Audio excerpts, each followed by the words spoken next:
In the middle of the noisy streets of Manila, where jeepneys honk every second and children laugh while playing barefoot on cracked pavements, lived a man whose voice carried a dream, Ramon Dela Cruz, a 27-year-old tricycle driver with nothing but faith and a song in his heart.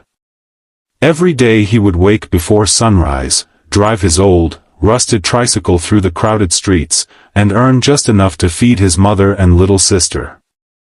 But when the sun went down, something magical happened. Ramon became someone else entirely.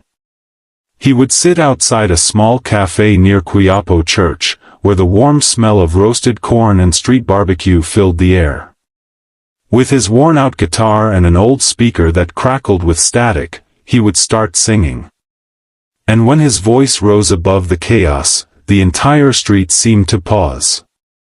People said his deep tone sounded just like Elvis Presley, that rich, velvet voice that could make even the hardest heart melt. He would close his eyes and sing, "Can't Help Falling in Love," as if the words came straight from his soul. For him, it wasn't just imitation, it was connection. Ramon had grown up listening to Elvis on an old radio his father left behind before passing away. Every note carried his father's memory, every lyric reminded him of hope. Singing wasn't just a dream, it was survival. One humid night, while Ramon performed under the dim yellow glow of a streetlight, a tourist from Ireland stopped to listen. She filmed him on her phone, mesmerized by his voice. She posted the video on YouTube with the caption, "This Filipino sings Elvis better than Elvis." Overnight, the clip exploded. Within days, millions had watched. International media outlets shared it, and comments flooded in, "He deserves the world stage," and "Simon Cowell must see this guy." Then, one life-changing morning, while Ramon was polishing his tricycle, his phone buzzed. The message read, "Hello Ramon, we are from America's Got Talent. We'd love to invite you for an audition." He froze, speechless. His mother, hearing his gasp, came running. "Mama," he whispered, tears in his eyes, "they want me to sing, in America." That night, the whole neighborhood gathered, celebrating with street lights and homemade food. They collected money to buy him a plane ticket. As he boarded the plane days later, he held a small rosary and whispered, "Lord, I'm not just singing for myself, I'm singing for the Philippines." The bright lights of America's Got Talent felt almost blinding to Ramon Dela Cruz, the humble tricycle driver from Manila who had never even seen a real stage before. Standing backstage at the Pasadena Civic Auditorium, surrounded by giant cameras, glowing signs, and the buzz of thousands of spectators, his heart pounded like a drum. He had made it, all the way from the streets of Manila to one of the biggest stages in the world. Yet in that moment, he felt like a small boy again, nervous and unsure. As the crew member waved him forward, Ramon clutched the small cross around his neck, the same one his mother gave him before he left the Philippines. "Go make us proud, Anak," she had said. When the curtain rose and the crowd came into view, his knees trembled. The judges sat in front of him, Simon Cowell, Sofia Vergara, Heidi Klum, and Howie Mandel, their expressions curious but cautious. Simon leaned toward the mic, "Hello there, what's your name and where are you from?" Ramon took a deep breath and replied in his gentle accent, "My name is Ramon Dela Cruz, sir. I'm from Manila, Philippines." The audience clapped warmly. Simon smiled slightly, "And what will you be singing for us today?" With nervous eyes and a shaky smile, Ramon answered, "A song by Elvis Presley, sir, Can't Help Falling in Love." A few people in the audience sighed softly, another Elvis cover, they thought. But Simon nodded, "All right then, show us what you've got." The lights dimmed, and the familiar melody began. For a few seconds, there was silence, then Ramon sang. His voice was deep, rich, and filled with emotion. Every word carried sincerity, every note told a story. The crowd stopped breathing. By the second verse, people had started swaying, and Simon's eyebrow rose in disbelief. Heidi covered her mouth, Sophia whispered, "Oh my God," and Howie looked shocked. This wasn't just an Elvis impersonation, this was something real, something heartfelt. The soul of the Philippines poured out in his voice. When Ramon finished the final line, his voice cracked with tears. The crowd erupted, clapping and cheering so loudly that it echoed across the theater. Ramon bowed his head, overwhelmed. He whispered softly into the mic, "Thank you, this is for my country." Simon just stared at him for a moment, speechless, the kind of silence that means something magical just happened. For a few long seconds, the entire AGT studio fell into stunned silence. The echoes of Ramon Dela Cruz's final note still floated through the air like a prayer. The crowd's cheers slowly faded as everyone waited for Simon Cowell to speak. Ramon stood motionless under the golden lights, his hands trembling slightly. He had sung from the deepest corner of his heart, but he had no idea what the judges would say. Simon leaned back in his chair, eyes fixed on Ramon. Then, breaking the silence, he said softly, "Wow." The audience gasped, knowing that when Simon said that one word, it meant something powerful. He leaned forward again, resting his hands on the table. "Ramon," he said, "I've heard countless Elvis covers in my life. But what you did just now was different. You didn't imitate Elvis, you became Elvis, in spirit, not in sound." The crowd erupted in cheers again. Ramon's eyes welled with tears. Simon continued, his voice more emotional than usual. "You sang with honesty. You made us feel the song. That's what true artists do, they move people. And tonight, Ramon, you moved everyone in this room." Sofia Vergara nodded eagerly. "I totally agree, Simon. You could feel his heart in every word." Heidi Klum smiled warmly. "It was like watching a dream unfold," she said. "You have a gift, Ramon, a pure gift." Howie Mandel leaned closer to the mic and said, "Man, I've got goosebumps.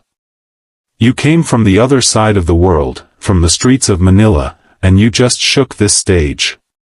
You're not just a singer, you're a story of hope." The crowd stood up again, clapping, chanting his name, Ramon. Ramon. Ramon. The camera panned across the audience, people were crying, waving small Philippine flags, holding their phones high to record this once-in-a-lifetime moment. Simon smiled softly and said, "You know, I think Elvis himself would be proud tonight." Ramon looked down, covering his face with his hands, overwhelmed. When he finally spoke, his voice cracked with emotion. "I just wanted to make my mother proud, and my country." Simon nodded respectfully and said, "You did both, my friend. You really did."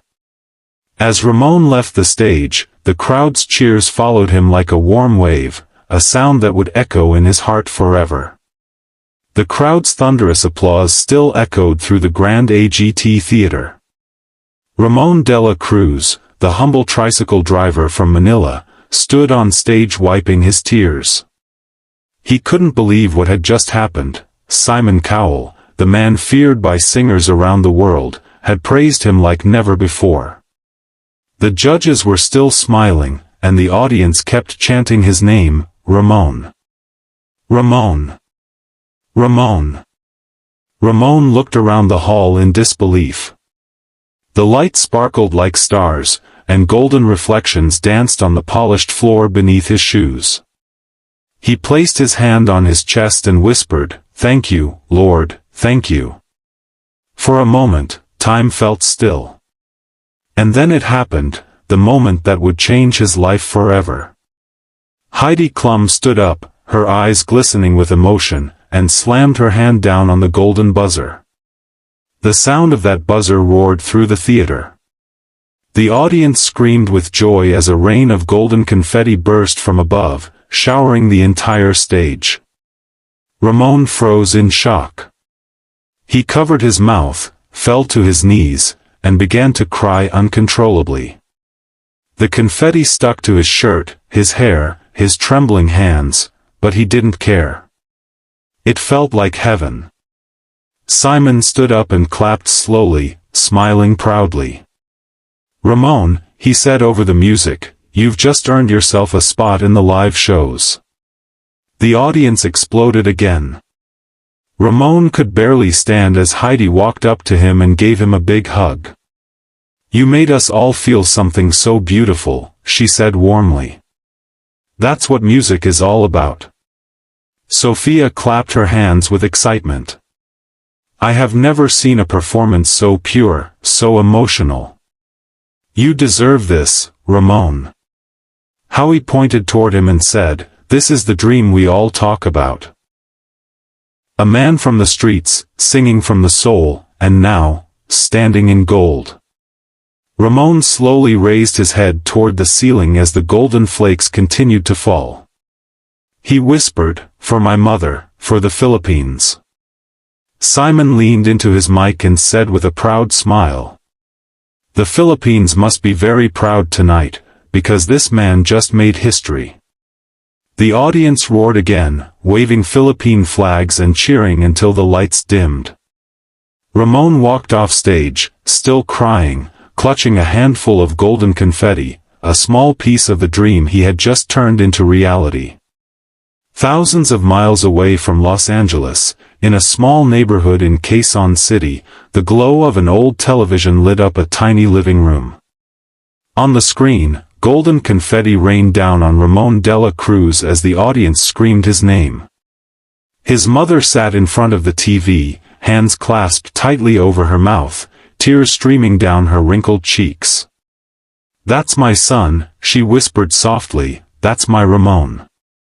Outside, neighbors gathered in the narrow alleyway, watching the performance replayed on their phones. Children danced, vendors cheered, and elderly folks clapped in joy. Someone had hung a Philippine flag on the wall, and the whole street erupted into celebration. It was as if the entire nation was watching together, united in pride. Ramon's story spread across the Philippines like wildfire. News anchors called him the Filipino Elvis and the voice that touched America. Radio stations replayed his audition clip every hour. On social media, hashtags like #ProudFilipino and #RamonOnAGT trended for days. Even schools used his story as an example of how perseverance and humility can take someone from the streets of Manila to the biggest stage in the world. Back in the U.S., Ramon's life changed overnight. Reporters wanted interviews. Fans waited outside his hotel just to shake his hand or take a photo. Yet despite all the attention, Ramon stayed humble. In every interview, he said the same thing. "I'm not a superstar. I'm just a tricycle driver who loves to sing for his people." One morning, he called his mother through a video chat. She was surrounded by neighbors, all waving and shouting, "We're proud of you, Ramon." His mother, smiling through tears, said, "You've made the whole country proud, Anak. Your father would be so happy." Ramon could barely hold his emotions. "Mama," he said, "I carried your love on that stage. Every note I sang was for home." Back in Manila, local musicians gathered to play his songs in open-air cafes. People who had once passed by his street performances now watched him on international TV, crying with pride. From the noisy streets of Manila to the glittering lights of America, Ramon had not just won hearts, he had united a nation through music. That night, under the same Manila stars he used to sing beneath, his mother whispered a prayer of thanks. "You did it, my son, she said softly, smiling at the sky. After the show, the energy backstage at America's Got Talent was electric. Crew members, contestants, and even judges were still talking about Ramon Dela Cruz, the Filipino tricycle driver who had stunned the world. Simon Cowell, usually known for his sharp critiques and tough attitude, sat quietly in his dressing room. When a reporter from a popular magazine entered to ask about Ramon, Simon smiled softly, a rare, genuine smile. He looked at the camera and said, "You know, I've seen thousands of singers walk onto that stage, but what Ramon did tonight wasn't just singing. It was storytelling. It was soul. You could feel every note, every struggle, every prayer in his voice. That's what music is truly about, connection." The reporter asked, "Were you surprised that someone from such humble beginnings could deliver such power?" Simon nodded thoughtfully. "Yes, and that's exactly why it was so special. Ramon reminded us that talent doesn't belong to fame, money, or privilege. It can come from anywhere, even from a tricycle driver in the streets of Manila. Music has no borders, no language. It's the sound of humanity." His words went viral across the internet, and Filipino fans all over the world shared the clip proudly. People said, Simon finally understood the Filipino spirit. Months later, Ramon returned home to the Philippines as a national hero. When he landed at Ninoy Aquino International Airport, hundreds of fans waited with banners and flags, chanting his name. TV reporters surrounded him, asking how he felt. Ramon, holding a small Philippine flag, smiled humbly and said, "I just wanted to make my mother and my country proud. Everything that happened, it's all because of the people who believed in me when I had nothing." Instead of chasing fame, Ramon used his prize money to open a small music school in his old neighborhood. He called it the Golden Note Academy. It was built for underprivileged children, kids who had dreams but no means. He taught them how to sing, how to believe, and how to use music to tell their stories. At the school's opening, Ramon stood on a small stage, surrounded by smiling children. He looked up at the sky and whispered, "Thank you, Lord, for using my voice to lift others."